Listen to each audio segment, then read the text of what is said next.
Good evening. Welcome to a very different edition of The Project. The panel that was meant to be with you tonight will be here shortly and normal service will resume. But up first, a commercial-free discussion with the Prime Minister of Australia, Scott Morrison. Welcome to The Project. G'day, Waleed. I'm going to do something I never thought I would do. Yeah. Particularly in an interview with a politician. Yeah. I'm going to let you set the agenda to begin with. What do you want to say? It has been an extraordinary few days, and you've just got back from New Zealand and meeting with Prime Minister Ardern, and you would obviously have a keen sense of what it's like on the ground there. These events are tectonic. They affect us all. On Friday, I was in Sydney when the first news came through, and at that stage it was just very unclear.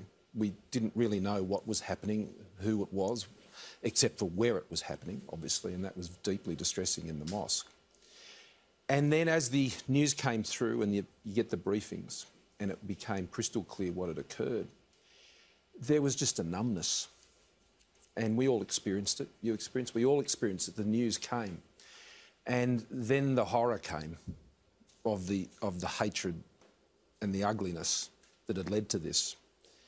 And I have a very forthright way, as you know and others know. And my first response, apart from getting in contact with Prime Minister Ardern to express our deepest sympathies and to say kia kaha, as you know, means stay strong, to our New Zealand whānau, it was to let all Australians know what had happened, to call it as it happened and what it was, and to seek to bind us up. Now, in the same way, both as Prime Ministers in New Zealand and Australia, my first reaching out was to the Muslim community, and the following day I was able to meet with the Imams Council, and I have many friends there. And basically we hugged when we met, my friends and I. And then we spoke honestly about what had occurred and how people were feeling in the Islamic community and the feelings that were going right throughout the country. But what really impressed me was the leadership was focused on two things. They were focused on reaching out to those in New Zealand and the practical things, burials, observance of the rights and so on, and how that could be done and how they could assist. But the other one was to get close to their own community and help them to try and absorb and understand. And so all of us over the last 4 or 5 days have sought to come to terms with this, and it's been a very emotional time. And it's reminded us, I think, of the fragility of life and how quickly hate and violence can take the most important things from us. So as I said on that first Friday night to Australians, just hug each other tonight. And I think we need to keep hugging each other. It's an attack that has kind of, I was going to say reset, but it's at least caused pause. Because if I can put it in such crude terms, the community that for 15 years, 18 years, has been framed in the public imagination as a perpetrator suddenly became the victim. And the reverse was also true. And so we're now having a lot of discussions about Islamophobia in Australia, as well as, of course, in New Zealand and around the world. Sure. Does Australia have an Islamophobia problem? I don't know if Australians understand Islam very well, and that can often lead to fear of things you don't understand. So, by definition, that's what it leads to. But that doesn't always translate into extremism, just like any view doesn't necessarily flow into extremism. As Malcolm used to say, domestic violence starts with disrespect of women. But not all disrespect. But not all disrespect of women leads to violence. And I think that's true. Yeah, but when I ask about Islamophobia, I don't mean just people don't understand and they're a bit apprehensive. I mean effectively an ideologised form of there's no doubt that exists in Australia.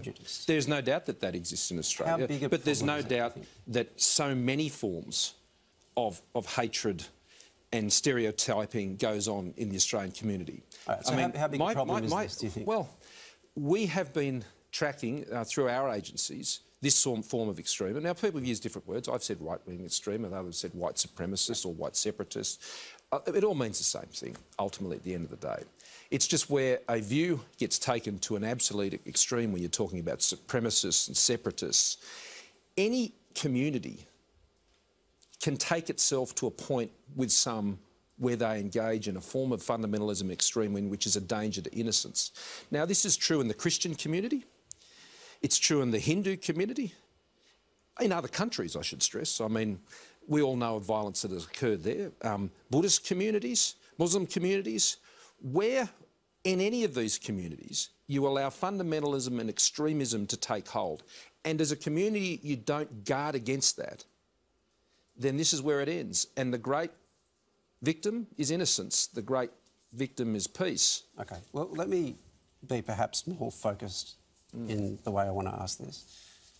Does the coalition have a problem with Islamophobia? No, I don't believe the Liberal Party does, and I don't believe... I can't speak for the National Party. I'll let the leader of the National Party... But I don't think... No, you can, though. You are Prime Minister, and it is your coalition. No, I don't. So. No, I don't believe so. No, I don't believe so. And but I'll speak for myself. Well, no, I get you wanting to speak for yourself, but it is important to focus on the I coalition think it's generally. important for all of us. And today's Harmony Day. Yeah. And Harmony Day is an opportunity for us, I think, to understand better difference. Well, you know, the classic wisdom of seek first to understand before you're understood. And I think that is one of the important lessons of Harmony Day. The problem I have is that we don't do a lot of seeking to understand first. We often jump to conclusions about others. In politics, I think it's important that we have disagreements, but I wish we could disagree better. And I wish if we did disagree, that we always didn't leap to assuming other people's motives. And I think that's important. You know, you and I can disagree, and look, we've interviewed you've interviewed me before when you're on radio and years ago, and we've disagreed.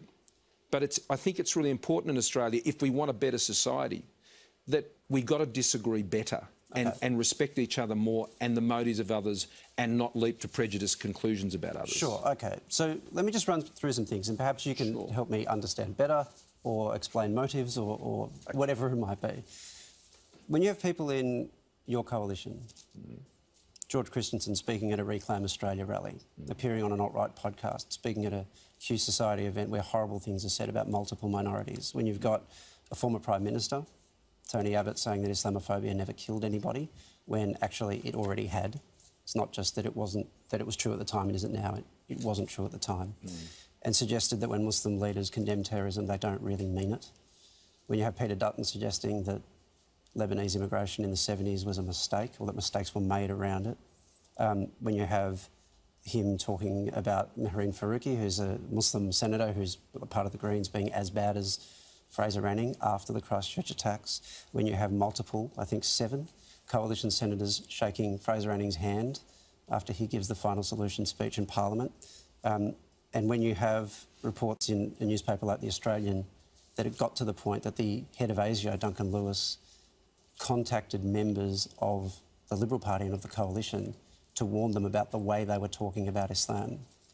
When I aggregate all that, and there are other examples I could give, when I aggregate all that, is there something that does need to be confronted within your own party henceforth? Well, as leader, it's my job to ensure that the tone I set is the right tone. And the tone I've said, you can see from my experience, Waleed. You may not be familiar with my experience in this area. Let me tell you the story.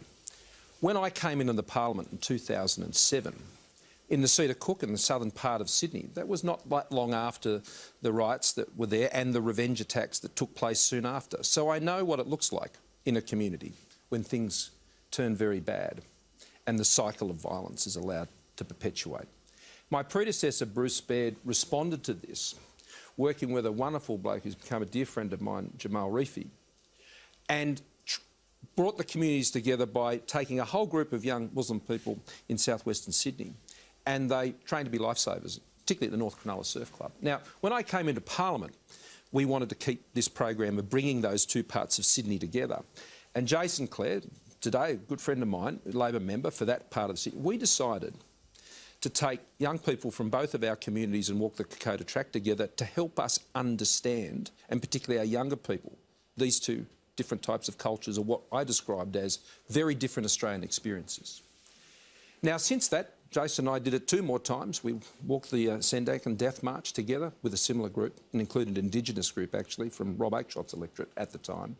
We did the same thing in the Black Cat Track in 2013 and had some great young Muslim women there, some of whom were working for the AFP. And again in 2015, I wasn't able to go on that one, but helped organise the one we took to Gallipoli. Now, over that period of time, it has been my work in Parliament to try and build these communities together, not apart. Now, that's my form, Waleed. And my form is to take that experience into my own party as leader. But is that happening? And especially when, with that track record, I'm trying to draw you on whether or not that track record's a problem. And well, the best way for me to address any problem is to lead by my own example. OK, sure. But and I've just is that track record a problem in the first place? Well, there are a number of cases there you've talked about where, you know, I've made comments on those at the time. I think there are other few ones on there that I'm not sure you're representing in the right light. Sure, OK. I'll give you a good example. The comments you've referred to in relation to Peter, when he talked about the immigration period in the 1980s. Now, that was a humanitarian intake where there weren't the normal assessments that were done, that would be done now. And, you know, there were things that were done at that time which the Immigration Department would tell you today that they would have done them differently if they'd had the lessons of that period of time. Only in relation to the Lebanese community? No, they learned lessons from all sorts of areas of intake. So why single out the Lebanese community in that context? Well, all I'm simply saying, Waleed, is that what Peter was explaining were some lessons that were learnt during a period of what was a fairly tumultuous time in the world. But he singled out the Lebanese community. If your question to me, Waleed, is this, which I believe it is do I think that every single statement by any single member of the Liberal Party has always been consistent? That's not my question. Well, maybe you want to rephrase it. No, I'll just re-ask it. Does your party and your coalition have a problem of Islamophobia, given that track record of behaviour? Well, I already said to you before that, no, I don't think the party has a problem. I don't think the Liberal Party as a total group has that problem. No, I don't. And I don't think the National Party does either. I mean, our party is made up of a lot of individuals. And in our parties, individuals have a lot more freedom to say what they think than a lot of other parties. And it is not for the party to answer for every single member on every single occasion. What about, though, if they are speaking at a Reclaim Australia rally? Well, I didn't support that at the time. Yeah, but it's a problem, isn't it? He was a backbencher and remains a backbencher in the government. And an endorsed candidate, I assume, in by the LNP. But again, if we want to get bogged down in this, or do we want to move to how we actually make things better? In terms of the individuals, I talk to all of my members. And as I say, I try and lead by example. And my example has been to work with the Muslim community very, very deeply. One of the hardest things I ever did as a politician, it was when Jamal rang me. There was a family, the Elba family. I don't know, you remember the story about the 4 brothers? Jamal rang me when I was Immigration Minister and said, these 4 boys have left. We think they've gone to the Middle East to fight for ISIS. And he said, is there anything you can do to try and prevent them from getting there? I immediately got in touch with the Australian, well, it was then still the Department of Immigration and Border Protection, but sadly they'd already gone through clearances and they'd already gone through Southeast Asia. Those boys are all dead today, the best of our knowledge. We know 2 are dead. But Jamal rang me and said, I'd like you to come and meet their parents. And so I did. And I sat down with them and said there I was also there with Tony Abbott's knowledge, who was the Prime Minister at the time. And I just sat there and listened to their grief. So I have a keen understanding of what terrorist recruiters can do to destroy families. And innocence, again, is the victim. It doesn't matter whether you're Muslim, it doesn't matter whether you're Christian. When evil comes, it robs and it steals. And so I think the answer is not for us to retreat into tribes and try and herd people into tribes and say, well, you've got this problem, you've got that problem. I think the answer is to do what I said before. And let's try and better understand where we're all coming from and not try to line people up on teams. I appreciate that sentiment. I think talking about the past is important because the only way that you can move forward, reset at a moment like this, is if you acknowledge things that have happened in the past that are a problem and that need fixing. Well, let me talk about... Let's look at the future. You want to look at the future? You said Peter also was talking about the comment made by the Queen's Senator. That comment was suggesting that I and Peter Dutton were responsible for the terrorist attacks in Christchurch. Now, would you find that a reasonable statement to make? Would I equate it with what Fraser Anning had to say? Would you? that I personally... Did she say literally that you personally That was the clear implication, Waleed. Okay, we're going to get into implication. No, but no, you're comparing it to the direct statements of you raised the Fraser issue, Anning. so let me address it. Do you think it's reasonable for any senator to say that the Prime Minister and the Minister for Home Affairs was responsible for the terror attacks in Christchurch? And no, I don't. Well, but you're not asking... I think it's reasonable that Peter would have found that quite offensive. Yes. And in the heat of the moment, when people are upset... So it was a heat of the moment thing. Is that what you're saying? Waleed, the other night, you were very emotional, and I'm sure you may have said some things about me that, based on our conversation since, that you think may have been a bit over the top about my own motives when it comes to these issues. I understand that in the... Say that again? Well, you think I said what? Yeah, well, you're on the other night, and as we discussed today, you implied that Muslims couldn't feel safe because they had a Prime Minister who somehow had been prejudiced against them. And I don't believe that's true. And I don't think you believe that's true either. I don't know, and that wasn't the implication that I was making. But people say things sometimes... But Prime Minister, let me ask this question. Since you raise it, we'll come to that report, that Shadow Cabinet report. You say that this never happened. You've called it a smear and a lie. Who's lying?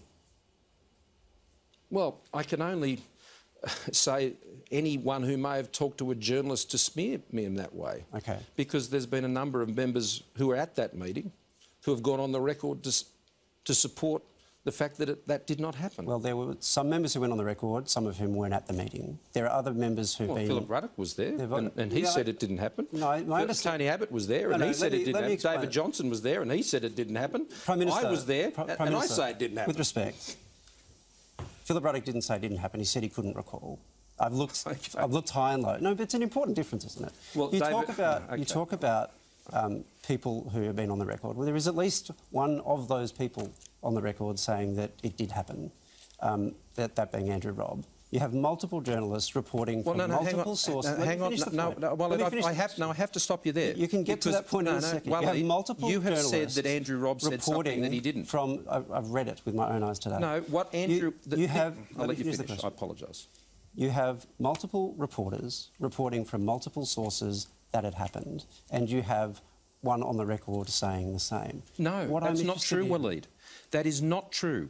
What is suggested is that I said that we should exploit concerns about Islam in the community to our political advantage. Exploit, I think, is your word. Let me ask it this way. And Andrew Robb... Let me ask it this way. What did you say? Do you mind if I finish the... What did you say? I'm sorry.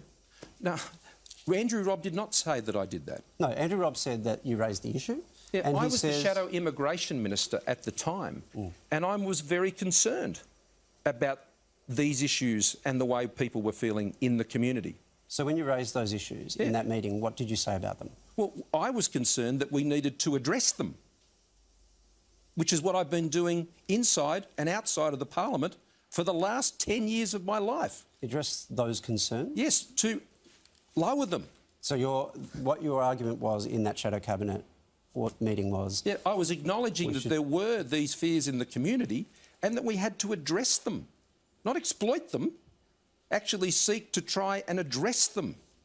So the reports then of other people in the Shadow Cabinet concluding that discussion by saying we have a non-discriminatory immigration policy and that's the way that it should stay. Yeah, that has always been my view. Right. But I have championed that view as a minister, as a member of Parliament for my entire public life. Why would that need to be said, though, if the discussion in the meeting was about how can we dampen down community concerns about Muslims? Because I think we have responsibilities, as you were just asking me to do, that where we are concerned that people would have fears about these things, that we would seek to alleviate those fears. And this was a meeting about campaign strategy, and you were saying... No, this was just a Shadow Cabinet meeting. OK, and so at the end of that... Talking about policy. At the end of that conversation, somebody had to say, it was reported as Julie Bishop, who I understand was chairing that meeting, said, we're drawing a line under this because we have a non-discriminatory immigration Yes, policy. that's my view, and that was my view. But it's always been my view. I still don't understand why she would need to say that if that wasn't a matter of controversy within the meeting. No, what I'm saying is that I was concerned about those fears in the community, and that it's always been my practice,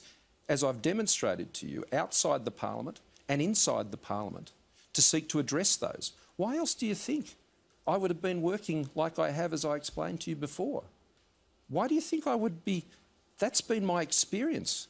This is why on Saturday, after these horrendous attacks, and I went to speak to those at the Lakemba Mosque, I was greeted with hugs and tears. Do you think that is the act of someone who hasn't been working closely with the Islamic community in Sydney for a long time? I'm not accusing you of not having ever worked with the Muslim community in Sydney, or even not having done it for a long time. Well, can't you see that what you're suggesting is at complete odds Prime Minister, with the experience that I have been involved with over my last 10 years of public life? Doesn't it sound odd that report would Prime Minister, I'm asking that? you a question about a report that is sourced from multiple people, that was reported by multiple journalists, by which all those journalists stand. Two unnamed sources who have never gone public. Well, one of them has. And I've asked you... we've had this discussion already. No, Andrew Watt was not one of those sources. Prime Minister, I've asked you to explain it. And I have. You've provided your explanation. Fine. People will just draw their own conclusions on that. I have no problem with that. Can I come... But well, let me just say it for the record. I've got to ask you this question, because you wanted to look forward and you wanted to talk about the tone... I want to rule a line onto this issue. It never happened. I've always been deeply concerned about attitudes towards people of Muslim faith in our community. I entered the parliament after one of the most horrible scenes that we've seen on our own soil on this issue, and set about immediately to try and bring communities together. Okay. And I've always acted consistently with that in shadow cabinet, in the cabinet, by my policy decisions as ministers, and in my own personal conduct. And so such a report is so at odds with my experience and actions that I think that speaks for itself. Does acting in accordance with those beliefs mean that you will be, henceforth, this is about the future and about the tone you want to set as a leader, that you will be preferencing one nation last? We're not going to do any preference deals with one nation. Not a deal. Will you, on your how to vote cards, be putting one nation last? Well, those matters are determined by the party when we know what the nominations are. You have a very strong voice within that party. Yeah, and we won't do any deals with one nation. I'm not talking about a deal with one nation. I'm talking about a decision from your party to preference one nation, who, by the way, said that Islam was a disease that needed to be vaccinated. Will you be putting them last on your how to vote card? What if Fraser Anning's running candidates? Right, so if Fraser Anning's, you'll put one nation ahead of Fraser Anning. Well, you tell me. I'm just asking. Well, this is the point, Waleed. I don't know who's going to nominate. In the electorate of... OK, let me rephrase. In the electorate of Longman... No, well, you've raised the issue. In the electorate of Longman... Let me rephrase, because I know what Waleed, I know the way you're... please let me answer one question? No, because I will ask this question, because this is going to get to the point. I'm just trying to answer your questions. I was raising the issue... Let me rephrase the practical it. issue Minister, of Longman... I need to get through this question. Will you, at the very least, commit in every seat to putting them below the Labor Party and the Greens? Well, I'm going to wait to see what all the nominations are, and in our party, those decisions are made by the party organisation, and I know the Labor Party wants me to do a preference deal with them, and I won't be doing a deal with the Labor Party or the Greens or anyone else. None of this is the election, the nominations will be called, we'll see the candidates, and we will make our decisions at that time. Prime Minister, why are you talking about preference deals? I'm not talking about a preference deal. Well, I've just answered the question as to how we're going to conduct ourselves in relation to preferences. But you're talking about a preference deal, which is not what I'm talking about. No, I said we are going to make these decisions at the time nominations close, and then we'll apply those decisions at that time as a party organisation. Do you think, particularly in the circumstances that we face right now, that the Liberal Party and the National Party, where relevant, should be preferencing one nation below Labor and the Greens? I said we're going to make that decision at the time of the nominations closing. What do you think? Well, you'll know when we make that decision at that time. Do you have a view on it? And I'll be consulting with my own party organisation. I won't be doing it through your program. Why is it difficult? Why is it a difficult Because question? I'm part of a party that has a process. And that party listens to a lot of people in its organisation who are members of our party, and that is a decision that is actually taken in each state and territory division of the Liberal Party by the president of that party as part of their preferences committee, on which I will have representatives, and that is respecting our process. But there is also the question of leadership. which you've raised. Would And it I'll not be be a strong exercising act that of at that leadership? time. Would it not be a strong act of leadership to say right now that you shouldn't be preferencing One Nation ahead of Labor and the Greens? That it would be an uncontroversial thing. No, all for you I'm to say saying at that. this stage is that we will never do a preference deal with One Nation, and that we will settle those matters at the time of nominations closing when we know who all the candidates are. So does that mean it is possible that you will be preferencing One Nation ahead of Labor and the Greens? No, it just means what I just said. No, it wasn't clear to me on that point, sorry. No, well, does that mean that we'll make you those will, decisions clear at the time you'll of be doing that? nominations closing, Waleed. Okay. On the question of immigration, and here I'm not talking about the policy of immigration so much as the rhetoric of immigration, and the discourse around immigration. Do you think it's a problem when we talk about asylum seekers in particular through the prism of the possibility of them being rapists, of being murderers, of being pedophiles, this kind of quasi-Trumpian language, in his case applied to Mexicans? Well, that's only relevant if in the cases that we're talking about, that is what is known about the actual individuals who may be subject to transfers. That was the topic of that debate at the time, and that's what was said. Right. Should we ignore the fact that if there are persons who do have those records or for whom those issues are present, that we should ignore that? The question... Should we? It's like it's taboo. You're not allowed to mention it. Or? There are multiple points to this. One of which is that it was warning that these people would be in Australia as though they would be in the community, and the bill in question never did that. I suppose it's about whether or not... No, the bill actually could do that if they were put in community detention in metropolitan parts of the city. That's the bill exactly... made clear that they could be denied on those grounds, and so they wouldn't get into the country in the first place. I'm sorry, But Waleed, the bill didn't do that. The bill didn't do that. And so for those for whom that is a particular issue and there is intelligence or information that relates to those individuals who have that as an issue for us, well, of course we're going to take the necessary precautions. We spoke to numerous people who were involved in drafting the bill. There seems to have been no advice that those people with those track records would be allowed into the country. Well, I'm sorry, we're the government and we have to implement it, and we know that that's exactly what can happen and we can't resist it. Right. So do you understand, though, that we're implementing that bill right now? It's not ours. I understand. Do you understand, so we're taking the advice on how it has to be implemented, and we'll be doing that. Do you understand, though, that when you frame the issue in that way, that creates an environment of prejudice, or do you think that's not what happens? No, I think we're not going to sugarcoat to the public the implications of laws passing the Parliament. And, Waleed, it's important that you don't either.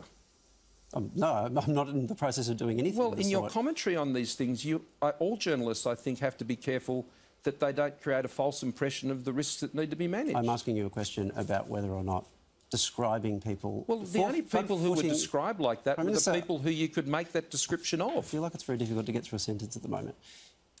The question really is about whether or not front-footing that description of these people, when there are so few of them in that category, and the categories that we were being warned about ended up being so vanishingly small once further questioning was applied to them, well, actually, we're talking about that creates a number. prejudice. No, Waleed, you've got to be honest with people.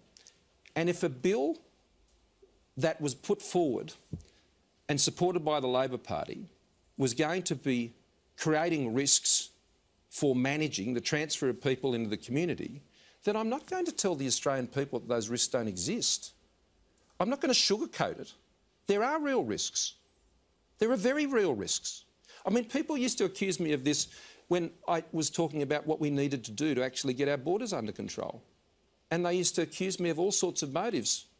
But I was right. And how many people it needed to be stopped. My last advice of all of those of whom there were some serious concerns on character issues, I think it was over about 50. No, 50 murderers, rapists and pedophiles. Not only those, but all people who had character assessments. How many murderers, rapists and pedophiles are we talking about? They were actually all published. How many? We had people with character concerns of over 50 people, Waleed. No, that's not what I asked. How many murderers, rapists and pedophiles? No, it's an important question because that's They were among those 50. Among? That's true. 2 among? So how many rapists... No, well, let me put this to you, Waleed. How many rapists and murderers should be transferred to the Australian community. I would say none, which is what the authors of the bill contend. And they were wrong. And they were wrong, Waleed. But let me ask you the question, because if you say... There only needs to be one, Waleed. That's my answer. And if the minister there only needs to be one. If the minister has a discretion to stop that person... But they don't. They do. They do not, Waleed. OK. I'm sorry. I'm the Prime Minister. I'm responsible for implementing it, and I have the full availability of the Attorney-General, the Attorney-General's Department, the Department of Home Affairs, and their advice to me is no, we don't have that power. OK. So I don't know whose advice you're relying on, but I'm sorry, you don't know. So because of that one person... Is it one, by the way? No, it's more than one. OK. It's well over that. OK. Can you give me that number? I'm actually interested to know it. Well, I've already told you, there's almost 60, actually, who were identified of having serious character concerns that, in other circumstances, we would never allow to be transferred to Australia. So that's enough for... that's not the question I've asked. No, well, I've asked you the same question. You're saying no rapists. Murderers, rapists or pedophiles. Yeah, they exist. How many? And they are there. How many of those 60? And those crimes have been committed actually in Papua New Guinea. How many of those 60? There are a number. I know there's a number. I don't have the number to hand, but this is getting into a semantic discussion. What I'm saying to you, Waleed, is this, though. Yeah. Don't sugarcoat this stuff.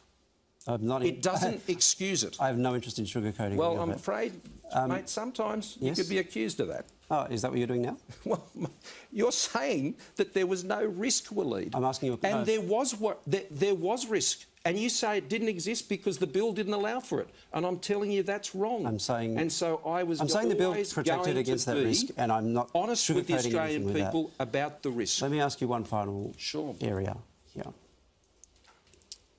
What needs to happen now, communally, and from the government? What does the government need to do? What leadership does the government need to show to lower the social temperature in Australia, do you think? You mean particularly after Friday? Yeah. Well, exactly what I did do. First step, call this out for what it was. Next step, go and sit down with Muslim brothers and sisters that I know and express my deepest and sincerest condolences and talk about the issues we needed to manage straight away.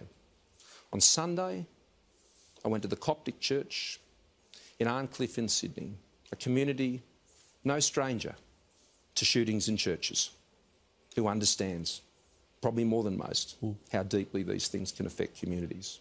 And went there and spoke there, prayed there with my family.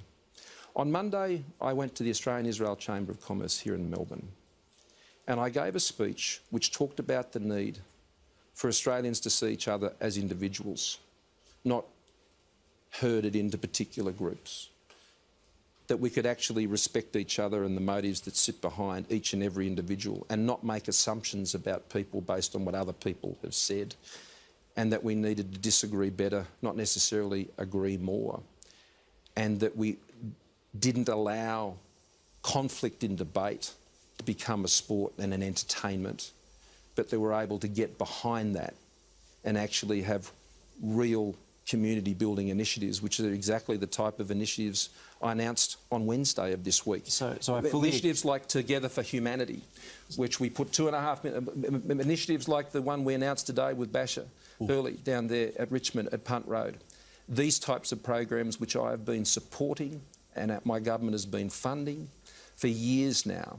That's what we need to do. So I fully expect that when someone, one of your political opponents, behaves in a way that is contrary to the spirit of that you will censure them. I fully expect that. Do you think you will do it when it comes from within your own set of political allies? Well, I have. So again, Waleed, look to the experience that I've laid out for you tonight. And don't prejudge me. I'm not prejudging, I'm asking you the question. Well, will you henceforth... That's my form, Waleed. The next time... I'm happy to call out people, as others have sought to call me out on things. I'm not shy about doing these sorts of things. I'm not shy about doing these sorts of things because I know what my values are and I know what I have done in my life to try and build these bridges between communities. When I became Prime Minister, I said I want to do 3 things. I wanted to keep the economy strong because if you don't have a job, you don't have a lot of choices. If the economy is not strong, you can't pay for services like hospitals and schools. I said I want to keep Australians safe And that wasn't just about strong borders and our defence forces. It was about the biggest ever plan for countering domestic violence in Australia's history at $328 million, which we announced just the other week. And I said I wanted to bring Australians together. Now, I have form on all three things, Waleed.